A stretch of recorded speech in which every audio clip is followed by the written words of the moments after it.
الرحمن الرحیم۔ Corona virus کی وجہ سے پوری دنیا پریشان ہے، کوئی میڈیا اور زیادہ پریشان کر رہا ہے۔ جب بھی بٹن کھولیں خبریں سننے کے لیے تو کرونا ہی کرونا ہے، گھروں میں لوگ بیمار ہو رہے ہیں۔ ایک بات جو میڈیا پر آ رہی ہے اور وزیر اعظم عمران خان کی طرف منسوب ہو رہی ہے، کرونا سے ڈرنا نہیں بلکہ لڑنا ہے، یہ بات اس کی اصلاح ضروری ہے۔ اولاً تو مسلمان صرف اللہ تعالیٰ سے ڈرتے ہیں، جب اللہ تعالیٰ چاہے گا تو اس مصیبت سے نجات دے دے گا۔ دوسرا، ہم اللہ تعالیٰ کی تقدیر سے لڑ نہیں سکتے، یہ اللہ تعالیٰ کی تقدیر ہے۔ حضور نبی کریم کی حدیث ہے، لا تسبوا الدہر فإن اللہ هو الدہر۔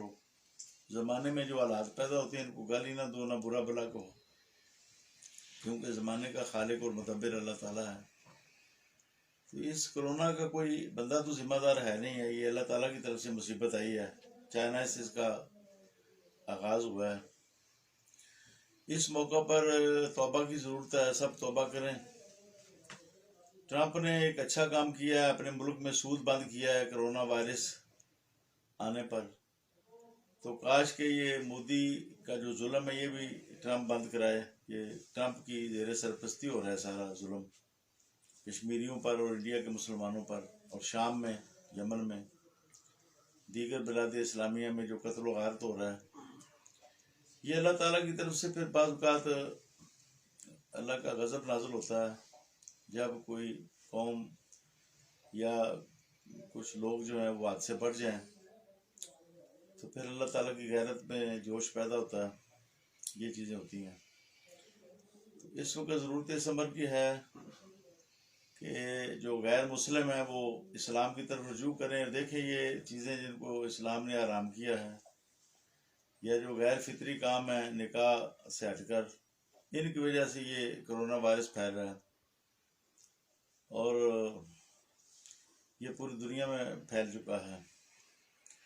تو اسلامی تعلیمات پر تھوڑی سی توجہ دیں، اس کا مطالعہ کریں، حلال و حرام کا مطالعہ کریں، جو فرمایا گیا کہ حلال اور طیب کھاؤ، اس پر توجہ دیں۔ یہ تو کہہ رہے ہیں کہ ہاتھ دھو، وہ تو اس سے سمجھ تو آ جانی چاہیے ان کو کہ اسلام کی جو تعلیمات ہیں، وضو ہے، اس میں کتنی برکت ہے، اسلامی احکام میں کتنی برکت ہے۔ ہمارے حکمران بھی توبہ کریں، جو گناہ ہوئے یہاں پر، جو ظلم ہوا، خصوصی طور پر جو ناموس رسالت پر حملہ ہوا، اس سے بھی توبہ کریں، ادارے بھی اور حکومت بھی اس سے توبہ کریں، اور یہ مقدمات فوری طور پر واپس لے کر اعلان کریں کہ ہم اللہ تعالیٰ سے معافی مانگتے ہیں۔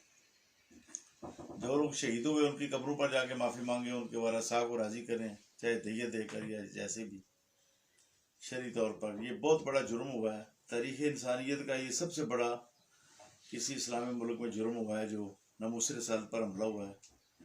کہیں ایسا نہ ہو کہ اس سے بھی کوئی بڑا عذاب آ جائے، تو ہو سکتا ہے ناموس رسالت سے توبہ کر لیں تو اللہ تعالیٰ اپنا قہر و غضب جو ہے اس کو ٹھنڈا کر دے۔